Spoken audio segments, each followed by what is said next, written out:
So welcome everybody to a new box set review, and yeah, this is one that has been re-released to celebrate Indicator's 5th anniversary. It was a box set that went out of print a while ago.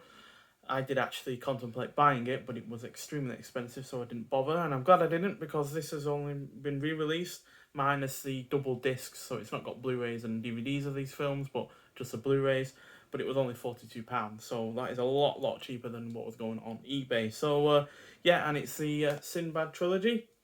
These were all made by Columbia Pictures between 1958 and 1977, and yeah, fantastic films, to be honest. All of them had a stop motion animation done by Ray Harryhausen, and since I've already got the 2 volume box sets of his work, it naturally had to have the third box set that Indicator have done. So yeah, the first of the films in this box set is from 1958, and it is the 7th Voyage of Sinbad.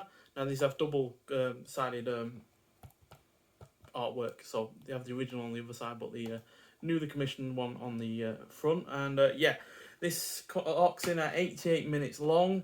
Had a budget of $650,000, but made a box office return in the US alone of 3.2 million. So it's a huge hit. It's directed by Nathan H. Uran, who we've already talked about before, but he did 20 Million Miles to Earth and First Men in the Moon.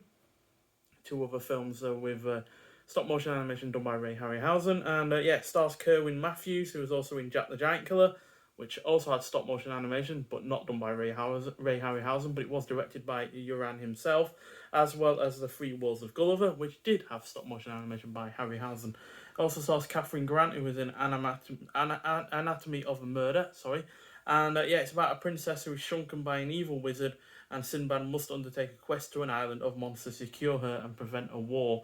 So yeah, I'm going to talk about some of the monsters as well that are featured in these films, because that's a big draw with these films due to their animation being done by Ray Harryhausen. So this has a Cyclops and a dragon battle, as well as Sinbad versus a skeleton, which will be ramped up even further with Jason and the Argonauts, where they go up against several skeletons and not just the one.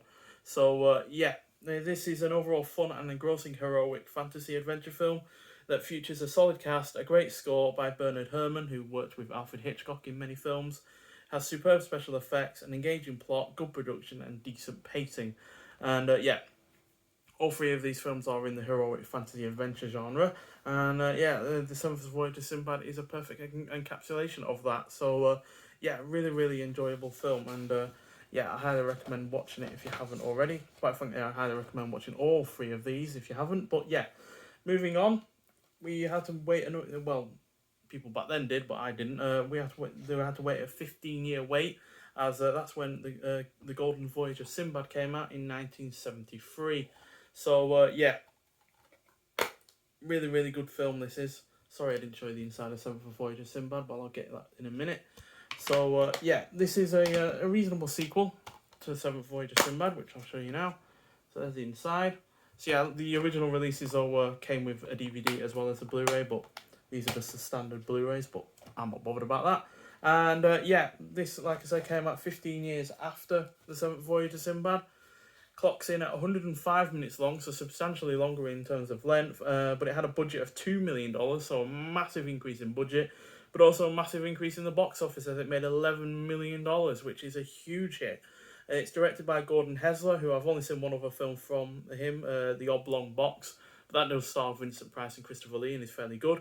Stars John Philip Law, who I've only seen in Barbarella, Caroline Munro, who the main film I've seen her from is A Spy Who Loved Me. She played the villainous helicopter pilot. And also stars Tom Baker, who is best known for playing the 4th incarnation of the Doctor in the science fiction television series Doctor Who. And yeah, the plot is Sinbad and his crew intercept a homunculus carrying a golden tablet. Cora, the creator of the homunculus and practitioner of evil magic, wants the tablet back and pursues Sinbad. Meanwhile, Sinbad meets the Visor, who has another part of the interlocking golden map, and they mount a quest across the seas to solve the riddle of the map. So yeah, in this one we have a 6-armed goddess Kali, and yeah, also a wooden figurehead of the ship comes to life. You know, the bit on the front of it that's usually seen on the pirate ships, and a one-eyed centaur that fights a griffin, which is basically like, I think, a cross between a bird and a mammal. I can't remember which one, but yeah, they all look spectacular as usual with Ray Harryhausen creatures. And although this is a slight step below in overall enjoyment in comparison to the previous film, due to the pacing not being quite as good and it feeling its length as a result of this, but this is still, as a result of it being slightly lower, is because it's not quite as good in terms of the pacing and feeling its length, but it is still entertaining enough to make for an enjoyable, albeit flawed, experience. This is thanks to the special effects that are not only mostly great, but still hold up. It has fun action, a good score, a decent cast, features some solid production value, and it looks rather reasonable throughout in terms of the cinematography.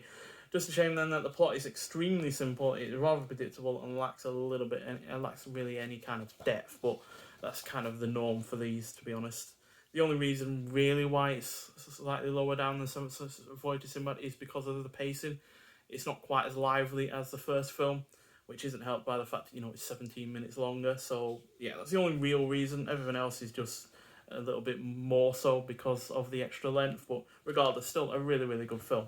And finally, from 1977, we have Sinbad and the Eye of the Tiger. Now, this is my favourite new artwork for these films. I just absolutely adore that. It's just got all of the creatures down the side, and you got the tiger in the middle, and then you got the sorceress there, and it's just, yeah, really, really well done. And yeah, this clocks in at 113 minutes long, so it's the longest of the three by 8 minutes over the previous one. Had a budget of between $3 and $3.5 million, but despite coming out in the same summer as Star Wars, still made $20 million at the box office. So again, another huge hit. And I think the only reason it didn't get another sequel was because, Star Wars was now the new in thing. Sci-fi had become the major dominant genre, so that's the only really real reason why we didn't get another one. Directed by Sam Wanamaker, who I've not seen anything from before. Stars Patrick Wayne and Taryn Power. Again, I've not seen anything really from them, but it does star Jane Seymour, who was the Bond girl in Live and Let Die. And yeah, this is about Princess Farah, who refuses to marry Sinbad until Prince Kasim, her brother, is able to give his consent. However, the prince's wicked stepmother, Queen Zenobia, has changed Kasim into a baboon in order to have her own son crowned as Caliph. Sinbad, his crew, the princess, and the transformed prince travel to a distant land, fighting every obstacle Zenobia places in their path to seek the advice of a legendary wise man who can possibly tell how to end the spell.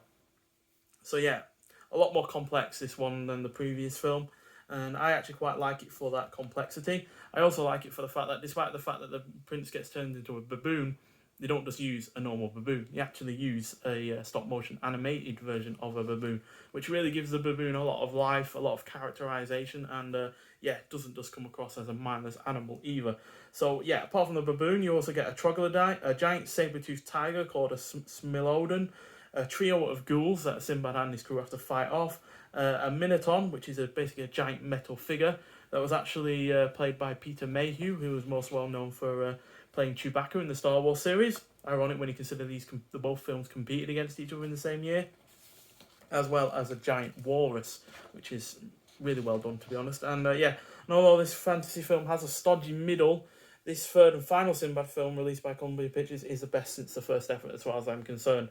It is predominantly well paced, the effects are fantastic, the action is fun, the cast is good despite me not really knowing them from any other things really. The score is solid and the plot is more engrossing than before despite being no less predictable, while managing to keep the entertainment coming even if it slows down on occasion, again because it has greater length. But yeah, three really, really solid films, and I imagine if I watch them again, I'll enjoy them even more because I've been gradually getting into Ray Harryhausen films more and more. I've been appreciating them more and more, and not just viewing them as older films. So yeah, really, really fantastic trilogy of films, and the fact that they kept making money as well is quite rare. Some trilogies slowly fade into their box office returns, but for all three of them to not just make money but make more than the last is really rather impressive. And with this being a special edition box set, you get a nice booklet. There's Ray Harryhausen himself, and there he is on the back. Yeah, doing his filming technique there, because the way you do stop motion animation is you take a frame, move the figure, then take another frame and move the figure, and that's why it took so long.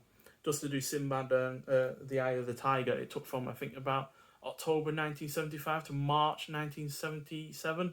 So it took forever to do the stop motion animation, which is one reason why computer generated effects took over, because they were just easier to do.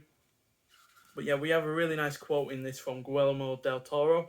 In the realm of fantasy films, Ray Harryhausen towers above all others. Our generation of filmmakers and many before it stands on the shoulders of his Cyclops, his Kraken, his Weimar, and every other creature that birthed and fueled our imagination. So you can see it there, and there's one of his creatures. So yeah, a really nice booklet this is. You got different pictures of the creatures involved. So there's the dragon from Seventh Voyage of Sinbad, and then yeah, there's the giant saber-toothed tiger versus the troglodyte in the third and final film. There's the troglodyte there. So yeah, it's just really fantastic imagination, and he gives these creatures a great deal of life, and it's just really, really well done all throughout, quite frankly. So yeah, and finally the six-armed goddess of Kali, which is probably one of his most well-known creatures or designs, and definitely was one of his hardest to do, because obviously she's got, you know, 6 arms, she's got a head and legs, all of which has to be animated and you know, properly put together in a cohesive manner. So yeah, fantastic box set. I'm really glad Indicator gave this a re-release, because like I said, I've been wanting it for a while to go along with my other 2 box sets from Ray Harryhausen, and this is a perfect addition to my collection. So yeah, I don't think there's any of them left, because I had 2,575 out of 3,000, so I imagine these sold out very quickly, because they were probably in high demand. But yeah, nonetheless, if you have seen these films, I'd like to hear your thoughts on them. But nonetheless, thanks for watching, and I'll see you in the next one. Bye.